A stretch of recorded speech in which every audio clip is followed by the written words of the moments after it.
Today's lesson is Bridging Worlds, Trevor Noah's Global Comedy.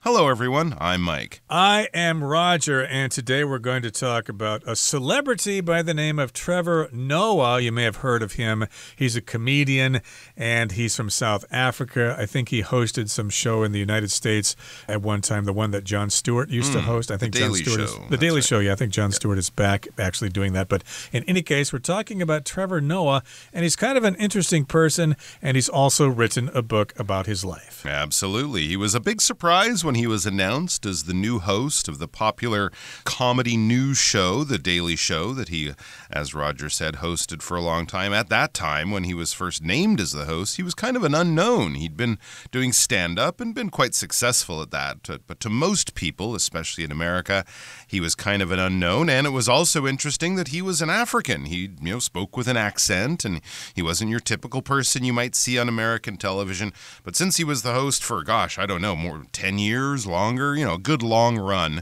clearly he grew into the role and people really grew to like him. And in this more international world, multicultural world that we live in, he seemed to be sort of good representation of how the world has become more international and borders have opened and different opinions and experiences are very much appreciated, and we benefit from learning and understanding the experiences of people like Trevor Noah, who led a very, very interesting life. So let's find out all about him and how he is bridging worlds.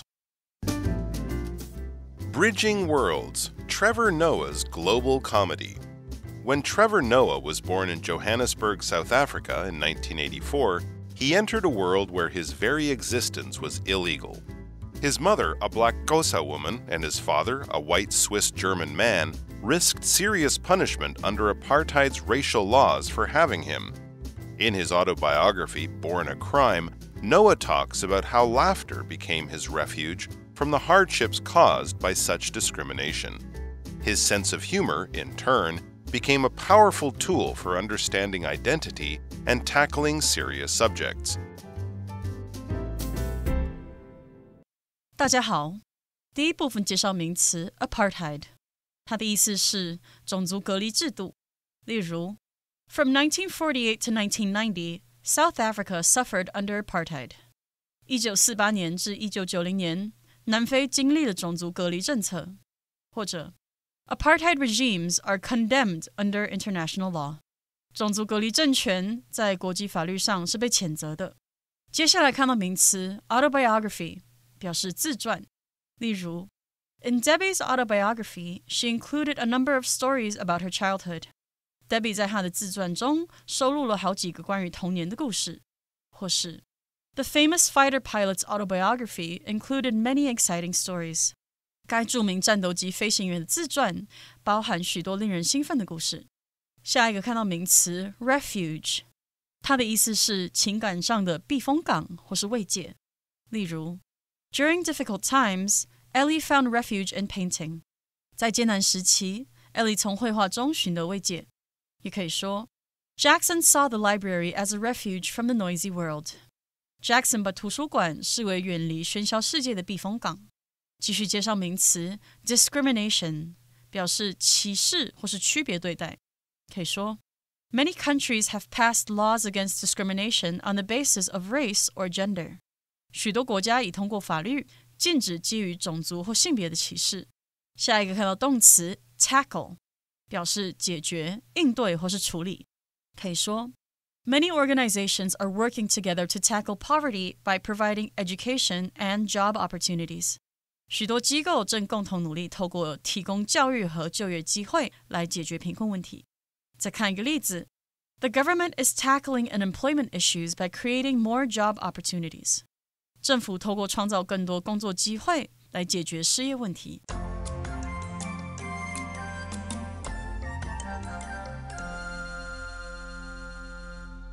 All right, let's talk about the first part of our lesson right now. It says, when Trevor Noah was born in Johannesburg, South Africa in 1984, He entered a world where his very existence was illegal. If you know South African history, you know that apartheid did not end until many years later. So when he was born at that time in Johannesburg, was a world where he was illegal. I guess it was illegal for a person like him to be born because I guess he had mixed parents. Yeah, absolutely. His mother was black and his father was white. As it says here, his mother, a black Xhosa woman. Xhosa, you gotta kind of click your tongue That's to good. make It's good attempt there. Yeah. to make that properly, but that is a South African tribal distinction like Zulu and others. So she was a black South African woman, and his father, a white Swiss German man, risked serious punishment under apartheid's racial laws for having him. So even having children, having mixed race children in racist South Africa at that time was considered illegal, and that sort of systemized racism that they had in South Africa was described under this word apartheid, which basically means separateness. And those were the racial laws that separated people in all areas of life. You know, there were different schools for white and black kids, different gyms, different swimming pools, different jobs, different neighborhoods that they were allowed to live in. So the whites were positioned at the top of society and black people were at the bottom, and there were many laws keeping them separate, even laws about who you can have children with and that type of thing. So yeah, as it says in his autobiography, Born a Crime, Noah talks about how laughter became his refuge from the hardships caused by such discrimination. So he wrote this book not too long ago, and it's a very popular book. It's I often see it on bestseller lists and highly recommended books to read, especially autobiography books to read. And an autobiography is the story of a person's life written by that person themselves. So it wasn't just a person from long ago in history who a historian finds fascinating and becomes an expert in and does a lot of research about and writes their life story, their biography. No, if you write your own life story, it is an autobiography. And obviously, if you're a famous person, it will probably sell a lot more copies than if you're just a regular Joe. So he wrote this book called Born a Crime, and even the title there, when he was born, it was a crime to have a child that was mixed race. Yep, and of course you could also say it's a memoir. So we've got autobiography and memoir. These are books that are in which the person is talking about themselves, but the autobiography usually includes their whole life, whereas a memoir might be just a certain period of time in their life or whatever. So again, that was his autobiography entitled Born a Crime, and Noah talks about how laughter became his refuge from the hardships caused by such discrimination. So here we say refuge. That just means your protection, your sanctuary away from a dangerous situation.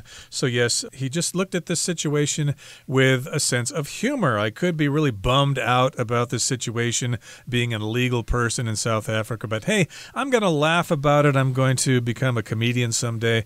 And of course, he had some hardships because of this discrimination. Discrimination just means people treat you in a bad way, usually because of your race, but it could also be of your gender or your age or whatever. Absolutely. So his sense of humor, in turn, became a powerful tool for understanding identity and tackling serious subjects. So he was always a comedian. His goal is always first to make people laugh, but then following that, maybe to make them think a little bit. So his sense of humor, the things he found funny and the jokes he told that obviously other people found funny, that in turn, following that, became a powerful tool, became something very useful for understanding identity. Who are we? He was definitely born with a foot in different worlds, right? One foot in the sort of African world of his mother and the other foot in the white world, and maybe not really accepted by either group in South Africa. And he was too white to be black and too black to be white. So this is a very powerful tool for him and others, especially people from mixed race families, but many other people as well, to understand identity. Who are we? Who am I? That's your identity culturally, racially, ethnically, questions like that, and also tackling serious subjects. When you tackle something, well, if you're playing sports, like in football or rugby, you grab someone around the legs and bring them down to the ground. But we also use this outside of the world of sports, basically to say to take on a challenge. When you tackle something, you're trying to do something, and it's not going to be easy, right? I'm tackling learning Italian in the next 6 months before my holiday, or I'm tackling understanding the history of China or something like that. You know, it's a big subject. It's a difficult difficult challenge. It's something that's going to be quite a hard thing to do and will require time and effort, but you're determined, so you're going to try to tackle something. And here he's tackling serious subjects, things that aren't really necessarily funny, but he brings humor to them, and the humor also opens up people a little bit to having open and honest conversations when otherwise they might be a little hesitant. All right, let's listen to more about Trevor Noah in the second part of our article. Noah grew up speaking English, Xhosa, Zulu, and Afrikaans, and eventually mastered the subtle nuances of each language. On stage and on television, he uses that mastery of language to weave jokes that reveal both shared humanity and deep social divides. Through humor, he encourages audiences to face prejudice with a smile. 第二部分看到形容词 subtle， 它的意思是微妙的或是不易察觉的。例如 There was a subtle change in Sonia's tone that revealed her true feelings. Sonia 的语气有细微变化，透露了她的真实感受。再看一个例子 There was a subtle tension between them, even though they didn't say anything out loud. 尽管他们没有明说，但他们之间有种微妙的紧张气氛。接下来介绍名词 nuance， 指语言、外表或是声音等的细微差别。举例来说 There is a subtle nuance in meaning between the two words. 这两个字在意思上有细微的差异。或是 Color choices can add nuance to a painting's mood. 色彩选择能为画作的氛围增添细微层次。最后看到名词 prejudice， 表示偏见或是成见。例如 It's important to avoid prejudice when meeting new people. 在认识新朋友时，避免偏见是很重要的。也可以说 Kim has a strong prejudice against dogs that seems to have resulted from some negative childhood experience. Kim 对狗有强烈的偏见，这似乎是由于童年的一些负面经历而造成的。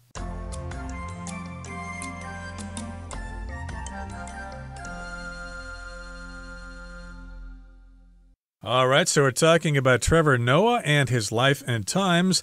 Noah grew up speaking English, Xhosa, Zulu, and Afrikaans, and eventually mastered the subtle nuances of each language. Okay, so South Africa, of course, has two main languages there besides English and Afrikaans. We've got Xhosa. I guess that's how you can say it if you don't know how to do the K sound. So I can't really do that myself. And Zulu, of course, is the largest group of people in South Africa. So he grew up speaking those languages.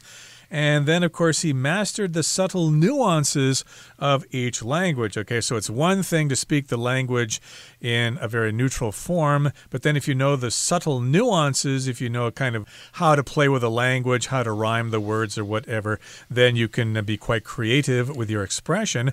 Something's subtle when it's not really noticeable. Okay, it's there, but it's kind of hard to detect, and that's what humor is all about. Sometimes it has to be very subtle. You kind of have to think, oh, do you get the joke? Not really. It's too subtle. I don't get it. Some people can get subtle jokes. Some people can't. And a nuance is kind of like a twist or a certain kind of feeling of something. It has a different shade of meaning. It might have a different kind of sound or whatever. So yeah, languages have these subtle nuances, and then you can use that to be a clever linguist. And often to understand these, to pick up these subtle nuances, you have to be quite well experienced, quite well versed in a language and in a culture. People first learning the language might not get it. Why is that funny? Oh, this word has two meanings, and you might understand it this way, but actually you can think of it this way, and that's where the joke is. Often in Chinese, in Mandarin, it's based on the sound of the word. This word sounds like another word, that kind of thing.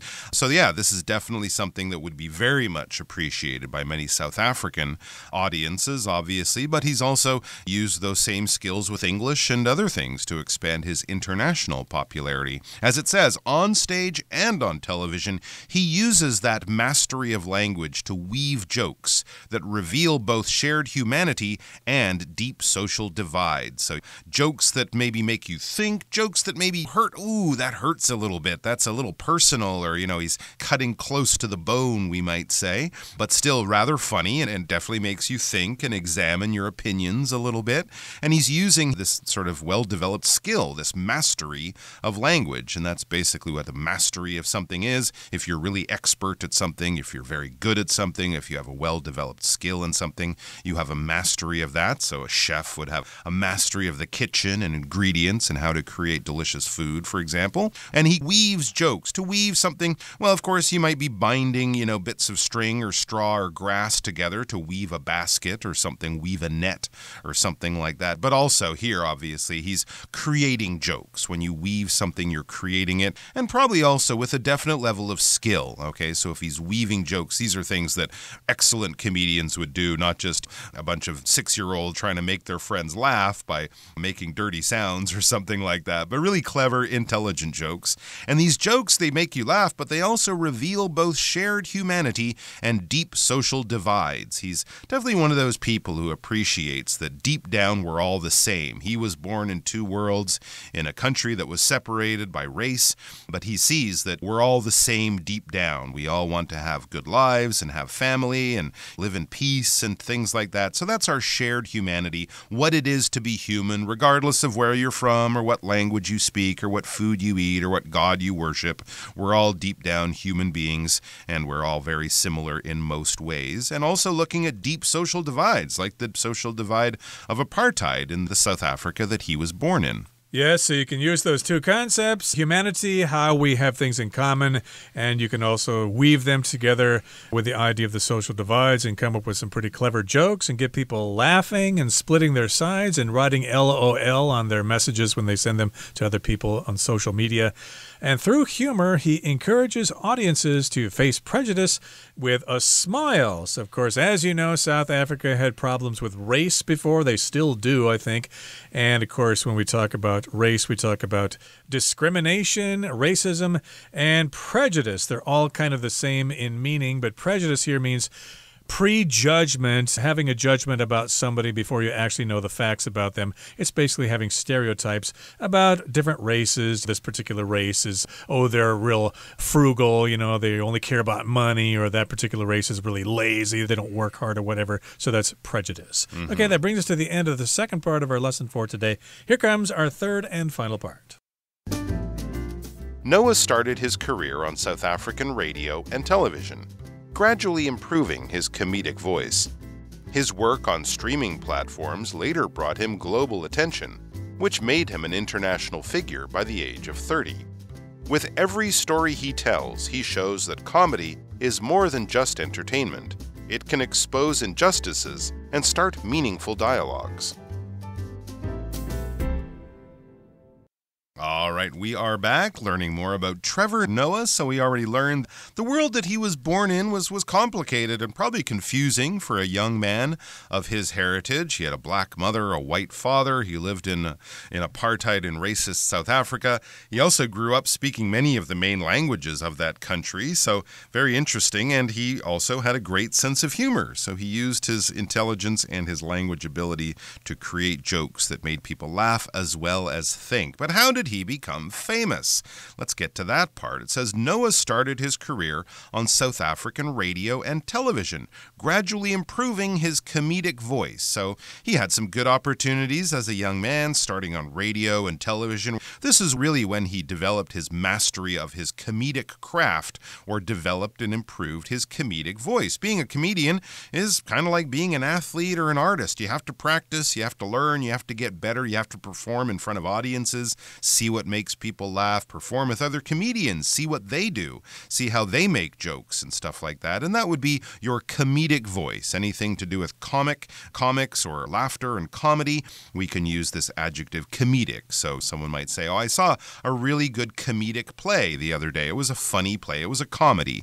So if we're talking about things and we need comedy as an adjective, that is a good one to use. And his work on streaming platforms later brought him global attention, which made him an international figure by the age of 30. So he was lucky enough developing his comedy at a time when the internet was really popular. So his work on streaming platforms, when you read that, you're thinking of things like YouTube and video platforms like that, where you, and many comedians do, you can upload bits of your monologues, your stand-up comedy performances filmed in clubs, and suddenly instead of the 40 or 50 people who happen to be there that night laughing at your jokes, you can have millions of people around the world laughing at your jokes, and so bring you a lot of attention, in his case global attention, which made him an international figure at a rather young age, the age of 30. I guess at that time, having mixed-race comedians from South Africa who were quite bravely, but also in a funny way, taking on South Africa's troubled past with race, that was probably quite an unusual thing, and it doesn't help that he's a pretty handsome guy, too. Indeed, he is, and of course, he honed his craft by working on radio and television, and then he started working on those streaming platforms, and now he's quite famous, and he was already famous by the age of 30. And with every story he tells, he shows that comedy is more than just entertainment. It can expose injustices and start meaningful dialogues. Okay, so, you know, when comedians tell jokes, they, of course, have to have it with a story. One time, I was walking down the street, blah, blah, blah, blah. So he has these stories that are funny, and using those stories and using those jokes with that particular delivery, he can show that comedy is more than just entertainment. Of course, lots of people like to be entertained with comedy. We like to laugh. We like to listen to people if they know how to deliver comedic dialogue.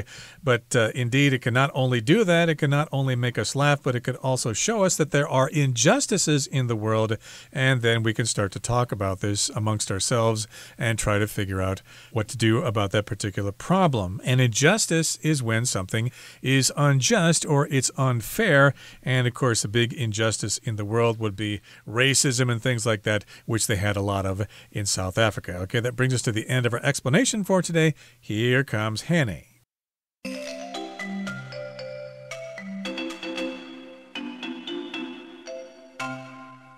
各位同学大家好，我是 Hanny。 我们来看今天的文法重点。课文第一部分提到 Trevor Noah 在他的自传 Born a Crime 当中讲述了笑声如何成为他摆脱歧视所带来苦难的寄托。文中用到名词 autobiography 表示自传，它是由字首 auto 表示自己的，加上 biography 表示传记所组合而来。那我们先来介绍这个字首 auto， 它表示自我、自己或是自发的。那许多复合字中的 auto 它表示 automatic 自动的，或者是 automobile 汽车的意思。我们这边就来看看几个带有这个字首的单字。首先就是介绍 automatic， 它的字首 auto 表示自发的，字根 mat 表示思考，或者是那种具有生命啊会自行活动的那种意思。那么 ic 是形容词字尾，合在一起automatic 就是形容自动的、自动化的，或者是不自觉的、不假思索的。好，第二个介绍的是 autonomous， 它的字首 auto 表示自己的， nom 这部分表示法律或秩序， ous 是形容词字尾，合在一起 autonomous 就是形容自主的或是自治的。第三个介绍的是 automobile， 它的字首 auto 表示自发的，再来 mobile 这部分表示便于行动的或者是机动的，机是这个机械的这个机，机动的。那我们就可以从机动的去联想到 automobile， 它表示汽车的意思。好，那接着我们来拆解的是 biography 这个字。bio 这个字首啊，它原本是用来表达人的生命或是生命周期，不过在现代科学当中 bio 是用来指所有跟生物有关的事物，像 biology 就是生物学， biodiversity 或者是 biodiversity 表示生物多样性。而在 biography 这个单字当中 bio 表示生命，字根graph 表示书写， Y 是名词字尾，那把某人一生中发生的事情写下来，那就是传记咯。我们这边顺便介绍一下这个字根 graph， 它有书写、描绘或者是图像或是标示的意思。这边看几个带有这一类字根的单字。第一个是 geography， 它的字首 geo 表示地球，字根 graph 表示描绘，那么 Y 是抽象名词字尾，对于地球的描绘应该很容易联想到 geography， 它表示地形或是地理学。第二个补充的是 autograph， 它的字首 auto 我们前面介绍过，它有自己自动的意思。那么字跟 graph 它表示书写，合在一起 autograph 表示亲笔签名的意思。第三个介绍的是 photograph， 它的字首 photo 表示光， graph 表示书写、描绘或记录。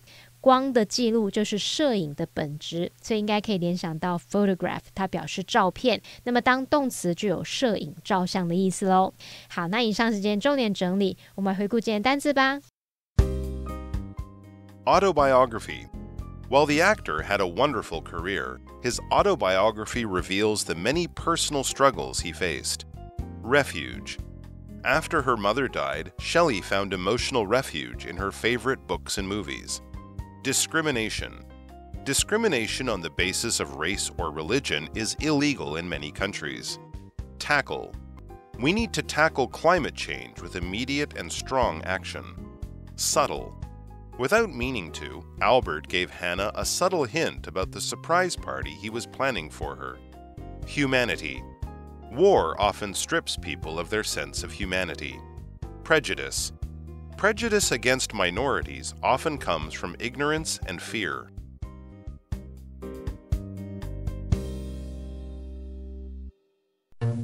Well, that brings us to the end of another edition of our program, and please make sure you join us again next time. From all of us here, I am Roger. I am Mike. See you next time.